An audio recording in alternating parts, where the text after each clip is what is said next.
एवं स्वागत करता हूँ।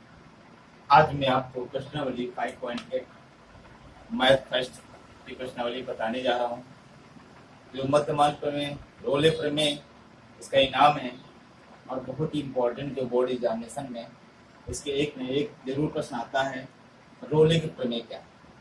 रोले के प्रमेय में क्या करना होता है? सबसे पहले जो आपके अंतराल दिए होते हैं उन्हें पहले अंतराल को ए, दूसरे को बी मान लेते हैं, पी एफ है और एफ बी निकाल लेते हैं। और उसका फार्मूला होता है F dash C equal to F B minus F A upon B minus A, अर्थात F A minus F B कह सकते तो ए माइनस बी हो जाएगा। बात सही है। एफ डैश डैश क्या है? दिए गए फलन का अवकलन करते हैं। अवकलन करने के बाद जब उसका एक बार अवकलन डैश बन जाता है, वहां पर सी को संतुष्ट करवा देते हैं। यदि F dash C equal to 0 अर्थात F A equal to F B, तो रोले के प्रमेय सत्यापित हो जाएगी। यदि ऐसा F dash C equal to 0 हो जाए तो रोले के प्रमेय सत्यापित है। यदि F A equal to F B है तो भी रोले के प्रमेय, जब ये दोनों बराबर तभी ये शून्य होगा, तभी रोले के प्रमेय सत्यापित होगी। मध्यमान प्रमेय में क्या होता है? मध्यमान प्रमेय में जब सी की वैल्यू ऐसे निकालकर, जब मध्यमान प्रमेय में होता है इस फार्मूले पे जब रखा जाता है तो वहाँ पे सी की वैल्यू निकलती है। यदि सी की वैल्यू अंतरालों के बीच में निकल रही है तो वहां पर मध्यमान प्रमेय सत्यापित हो जाती है। क्वेश्चन नंबर 5 दिया गया है फलन F x equal to x square two X minus X square plus 2x minus X दिया गया है। और यहाँ पर दिया गया x बिलोंग, अर्थात x यहाँ पर दिया गया है x बिलोंग -4 का मतलब अर्थात बिलोंग का मतलब होता है x के मान जो है -4 भी हो सकता है, 2 भी हो सकता है, इनके बीच हो सकता है, -4 से 2 के बीच हो सकता है, अर्थात ये भी हो सकता है और इनके बीच भी हो सकता है मान, जो मान निकलेगा। अब यहाँ पर ये a और ये b, इसे ए भी लिख सकते हैं, बी हो सकता है, माना जाता है। अब यहाँ पर इसका पहले हम अवकलन करेंगे तो एफ डैश एक्स हो जाएगा। यदि इसका अवकलन करेंगे एक बार तो एफ डैश एक्स हो जाएगा और ये अवकलन करने से 2x हो जाएगा प्लस 2 बचेगा। अब इसी पर सी संतुष्ट करवा देंगे। एफ डैश सी अर्थात एक्स के स्थान पर सी रखा तो एक्स के स्थान पर सी 2c प्लस 2, ये आपका बन गया इस तरीके से। अब क्या करते हैं, हम निकालते हैं एफ ए का मतलब होता है एफ माइनस 4। आपने यहाँ पर देखा यस लिखा है माइनस का 4, यहाँ पर रख दीजिए, अर्थात -4 का होल स्क्वायर प्लस 2 पूरे -4 -8। अब यहाँ से कितना हो जाएगा? एफ -4 इक्वल टू यहाँ से हो जाएगा 4 को 16 और यहाँ से हो जाएगा माइनस का 8 और माइनस का 8 अर्थात 16 ये हो गया 0, अर्थात निकला f -4 इक्वल टू 0। अब इसके बाद आप निकालेंगे ये f2, यहाँ से निकालेंगे f2 इसी प्रकार यहीं पर रखेंगे, अर्थात 2 का स्क्वायर प्लस 2 इंटू 2 माइनस 8, अर्थात यहाँ पर f2 हुआ ये 4 प्लस 4 माइनस 8, अर्थात 8 माइनस 8 ये कितना हो गया 0। यहाँ से निकल के आए f2 इक्वल टू 0, यहाँ से भी f2 इक्वल टू 0 निकल गया है। अब आप फार्मूले पे रखेंगे, क्या रखेंगे फार्मूले पे? F dash C equal to, यहाँ पर होता है F B minus F A equal to B minus A, अर्थात ये आपका एफ बी हो गया, एफ ए अर्थात ये ए है ये बी है, तो संतुष्ट यहाँ से ये आपका एफ बी, ये आपका एफ ए है और ये आपका एफ बी, अर्थात एफ डैश सी कितनी दी गई है? यह यहाँ पे रख दे F dash C equal to 0 -0 B का मान 2 प्लस का 4 के माइनस यहाँ पर लगा माइनस प्लस, अर्थात 0 आया। F dash C equal to 0, अतः रोले की प्रमेय सत्यापित होती है। दूसरी तरीके से और भी देख सकते हैं, यहाँ पर ये रखा हुआ है 2c प्लस 2 इक्वल टू 0, अर्थात 2c equal to -2 c equal to -1, अर्थात c का जो मान है वो अंतराल के बीच -4 बाद -3 -2 -1 0 फिर यहाँ पे बढ़ेगा, अर्थात c की जो वैल्यू है इस अंतराल के बीच में, अतः रोले के प्रमेय सत्यापित होती है। क्वेश्चन नंबर 2, जरा जांच कीजिए कि क्या रोले के प्रमेय के विलोम के बारे में कुछ कह सकते हैं। और उसमें ये कह रहा है कि रोले प्रमेय तीन तीन खंडों में रोले के प्रमेय पालन हो रहा है कि नहीं हो रहा है। तो क्वेश्चन नंबर 2 का फर्स्ट दिया गया, 2 का फर्स्ट दिया गया है F x equal to X, और यहाँ पे दिया गया एक्स बिलोंग दिया है 5 to 9, 5 कामा, अर्थात यहाँ एक्स जो है 5 और 9 के बीच है, अर्थात 5 और 9 भी हो सकता है, 5 9 के बीच है। और यहाँ पर कहते हैं हम अब ये बताना है कि इसमें रोले के प्रमेय लागू होती है और क्यों नहीं, अगर लागू होती तो क्यों, नहीं लागू होती तो क्यों नहीं लागू होती है, यहाँ पर देखना है। पहले हम करते सबसे पहले इसका अवकलन, डैश का मतलब होता है अवकलन करना। हमने किया, इसका अवकलन प्राप्त हुआ 1। यहाँ पर रोले की प्रमेय लागू नहीं होती है, क्यों नहीं, यहाँ पर लिखेंगे चूंकि जहां से हम एफ डैश सी नहीं प्राप्त कर सकते, यहां से हम एफ डैश सी नहीं प्राप्त कर सकते, जिससे सी का मान नहीं प्राप्त होगा, अतः ये इसमें रोले की प्रमेय लागू नहीं होती है। क्वेश्चन नंबर, इसी का सेकंड पार्ट है, सेकंड पार्ट में दिया गया है, दूसरे का ही सेकंड पार्ट में दिया गया है F x equal to X, वही है सवाल, F x equal to X, और यहाँ पर दिया गया एक्स बिलोंग, पर वैल्यू दी गई है जो -2 से 2, -2 कामा 2, अर्थात यहाँ पर x के जो मान -2 से 2 के बीच में, और ये भी हो सकते हैं, ये इनसे प्रदर्शित हो रहे हैं। यहाँ पर फिर हम निकालेंगे एफ डैश एक्स, डैश का मतलब होता है अवकलन, अर्थात 1 मिला। जब ये 1 मिला तो यहाँ पर भी हम, क्योंकि ये सतत नहीं है, सतत का द्विघाती पद होता तो हम निकाल लेते सी के, यहाँ पर सी कहाँ रखा जाएगा, यहाँ पर एक्स होता तो हम सी रख देते, उसके स्थान पर एक्स स्क्वायर होता, कुछ भी होता, अचर पद के अलावा चर भी साथ में होता तो वहां पर रख देते सी, लेकिन यहाँ पर सी का मान नहीं प्राप्त कर सकते, यहाँ पर चूंकि हम यहाँ पर एफ डैश सी का मान नहीं प्राप्त कर सकते, अर्थात ये सतत नहीं है, इसलिए इस पर भी रोले की प्रमेय नहीं लागू होती है।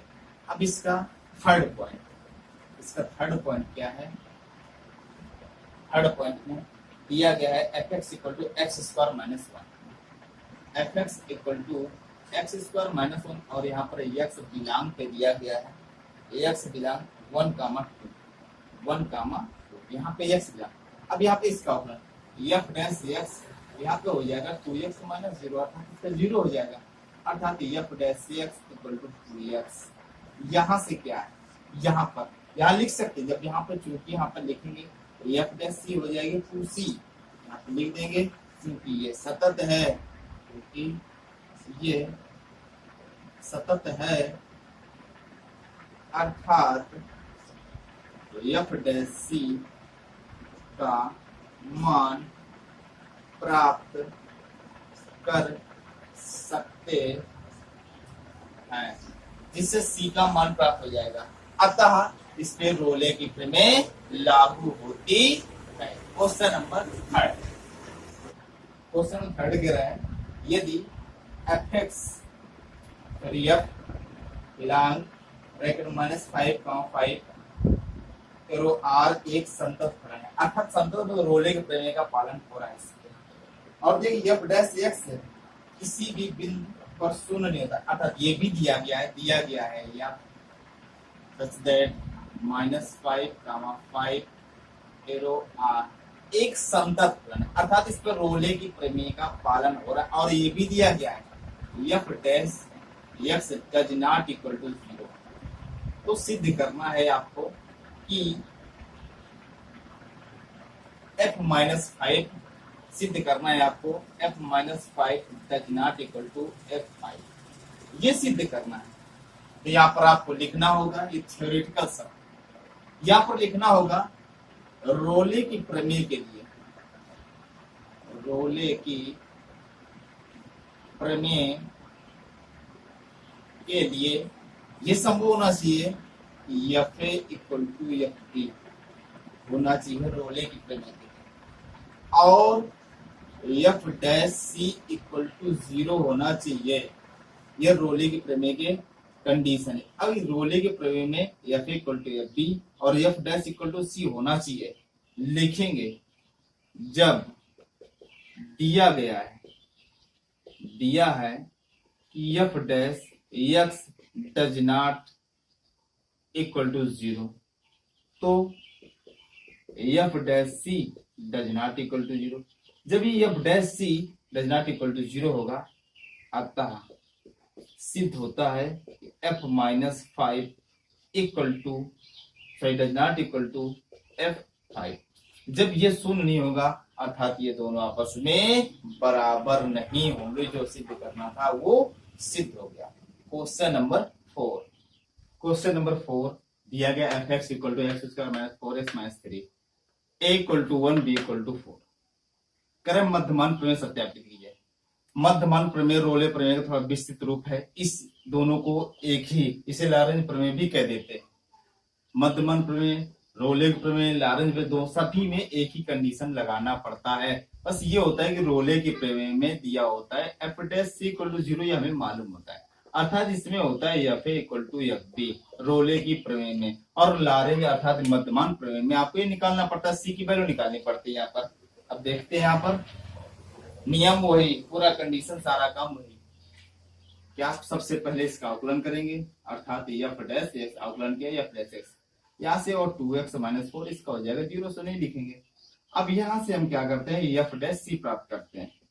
एफ डैश सी अर्थात एक्स की स्थान पर सी, तो यहाँ पर भी यहाँ पर हो जाएगा 2c माइनस 4, ये हमने प्राप्त कर लिया। अब हमें ज्ञात करना है एफ ए अर्थात F1। एफ ए का मतलब हो गया ए की वैल्यू 1, अर्थात एक्स की स्थान पर यहाँ एक्स है तो यहाँ पर एक्स है, यहाँ ए हो जाएगी तो यहाँ पर ए हो जाएगा, यहाँ पर ए 1 हो जाए तो पूरे में 1 हो जाएगा, अर्थात 1 का वर्ग 4 गुणे 1 3, अर्थात 1 और माइनस का 4 माइनस का 3, 4 3 7 7 में 1 माइनस का 6। अब यहां से आप प्राप्त करेंगे एफ बी, अर्थात एफ बी इक्वल टू हो गया 4, यहाँ पे होगा 4 का वर्ग कर दिया और माइनस 4 गुणे 4 माइनस 3, 4 चौको 16, यहाँ पे हो जाएगा 4 चौको 16 माइनस 3, इससे ये कैंसिल हो गया, अर्थात माइनस का 3 प्राप्त हुआ।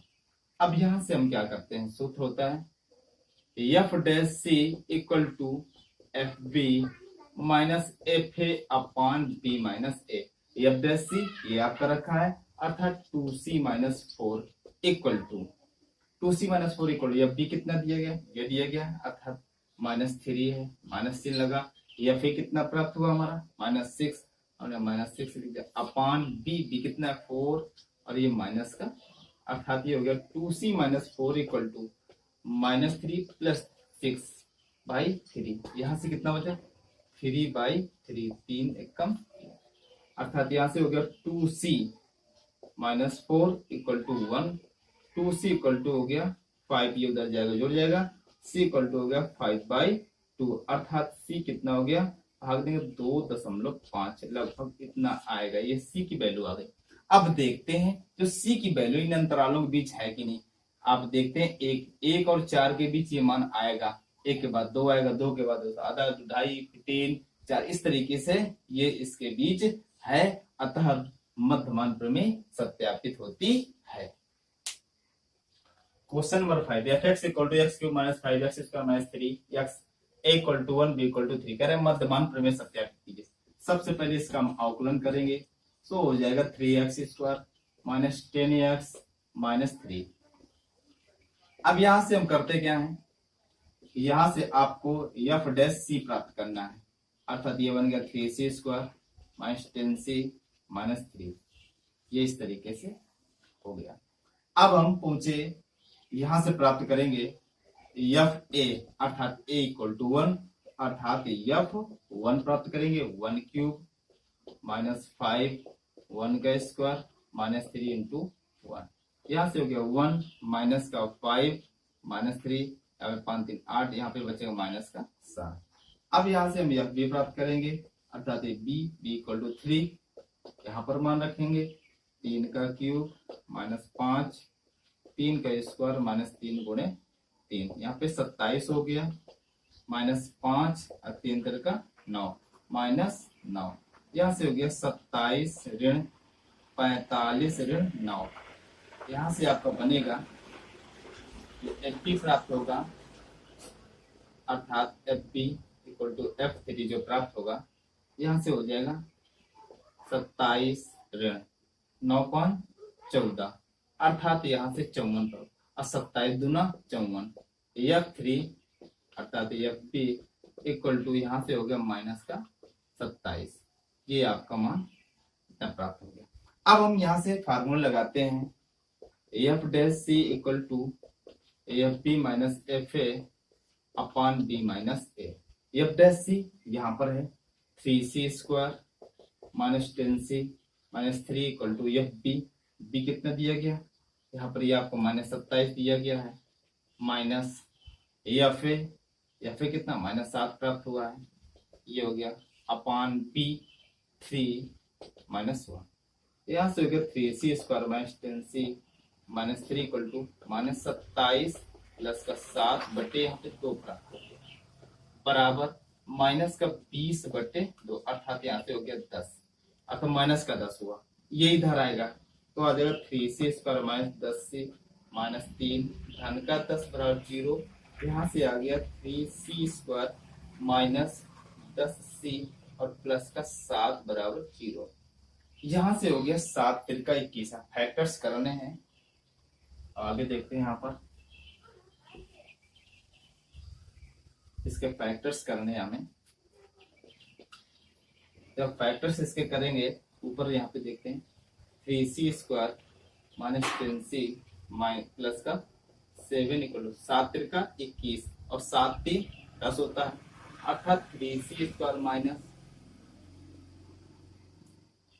3c minus 7c plus 7 equal to 0। यहाँ से 3c का मान आएगा, गुणा करेंगे प्लस का आएगा, जोड़ेंगे माइनस का आएगा, यहाँ c माइनस 3 का मान आएगा, माइनस का 7 का मान आएगा, सॉरी 1 आएगा यहाँ पर, यहाँ पे हो जाएगा c माइनस 1 इक्वल टू 0। यहाँ से c माइनस 1 और 3c माइनस 7 इक्वल टू 0, यहाँ से c माइनस 1 इक्वल टू 0 लिया, c इक्वल टू 1 प्राप्त हो गया। यहाँ से 3c माइनस 7 इक्वल टू 0, तो c इक्वल टू 7/3। ये c की वैल्यू प्राप्त हो गई, c की वैल्यू प्राप्त हो गई। और यहाँ पर पूछ रहा है कि मध्यमन प्रमेय का पालन हुआ या नहीं हुआ, तो आप जानते थे a इक्वल टू 1 और b इक्वल टू 3 दिया था, ये दोनों मान यहाँ पर अगर 3 दूना 6 लगभग 2 से थोड़ा आ रहा है, तो यहाँ पर क्या ये a और b के बीच c की जो वैल्यू है, दोनों वैल्यू a और b के बीच निकली, अतः सिद्ध होता है कि मध्यमान प्रमेय का पालन करता है। क्वेश्चन नंबर 6 में कह रहा है प्रश्न संख्या 2 में उपरोक्त दिए गए तीनों फलनों के लिए मध्यमान प्रमेय की अनुप्रयोगिता की जांच कीजिएगा। तो आपको पहले ही बता चुके हैं कि फर्स्ट नंबर पे रोले के प्रमेय सत्यापित नहीं होते, अर्थात मध्यमान प्रमेय भी सत्यापित नहीं होगी। दूसरे नंबर पर रोले के प्रमेय सत्यापित तो नहीं हो रहा, तो मध्यमान प्रमेय भी सत्यापित। तीसरे नंबर पर हो रही थी, अतः तीसरा नंबर हम यहाँ से करके दिखाएं। तीसरा नंबर इसका था, इस पे आपको सिद्ध करके दिखा रहे हैं कि मध्यमान प्रमेय इस पे पालन हो रहा है कि नहीं हो रहा। दिया गया है fx equal to x square minus 1 और अंतराल दिए गए हैं a इक्वल टू 1 और b इक्वल टू 2, ये दिया गया है इस पे। अब इसका हम अवकलन करते तो f डैश x हो जाएगा, सो हो जाएगा 2x, यहाँ पे 0 हो जाएगा। अब यहाँ से f डैश c निकालेंगे तो 2c प्राप्त हो जाएगा, जब इतना प्राप्त हुआ हमारा। अब यहाँ से हम fa अर्थात f1 यहाँ पर रखेंगे 1 का वर्ग ऋण 1 अर्थात 0 प्राप्त हुआ। fb प्राप्त करेंगे अर्थात f2 यहाँ पे हो जाएगा 2 का वर्ग ऋण 1, 2 दूना 4 ऋण 1 बराबर 3, ये मान प्राप्त हो गया। अब यहाँ से हम निकालते हैं f dash c equal to होता है fb minus fa upon b minus a। f dash c equal to 2c है, fb हमें 3 प्राप्त हुआ है, 3 ऋण 0 b माइनस है 2 ऋण 1 अर्थात 2c इक्वल टू हो गया 3/1 अर्थात 3, c इक्वल टू हो गया 3/2 अर्थात यहाँ पे c की जो वैल्यू निकली 1.5 5 निकली, अर्थात जो मान निकला है 1 और 2 के बीच है सी की वैल्यू, अतः इस पर मध्यमान प्रमेय लागू होता है। ये वीडियो आपको जैसे लगे कमेंट करके जरूर बताएं, और नेक्स्ट प्रश्नावली आपको नेक्स्ट वीडियो पर मिलेंगे। इस वैश्विक महामारी पे सभी लोग घर पे ही रहें, अनावश्यक बाहर ना घूमें, अपने को सुरक्षित रखें, दूसरों को भी सुरक्षित रखें।